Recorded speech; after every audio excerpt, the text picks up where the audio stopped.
How to search for flagged emails on iPhone. To get started, first of all go ahead and open up the Mail application on your phone. Once you're here, go to the top left corner and go to Mailboxes. Then, go to the iCloud section and tap on Junk. You can view all your junk mails over here. If you want to filter these emails, then tap on the Filtered By button at the bottom left. You can choose to include a filter from here. For example, flagged.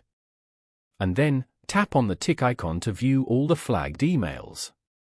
Alternatively, go back to the previous page and tap on Edit at the top right. From here, select Flagged. And then, tap on Done above.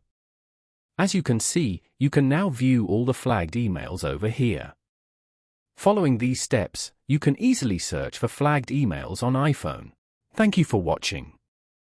Please leave a like if this tutorial helped you, or leave a comment below if you have any questions related to the video.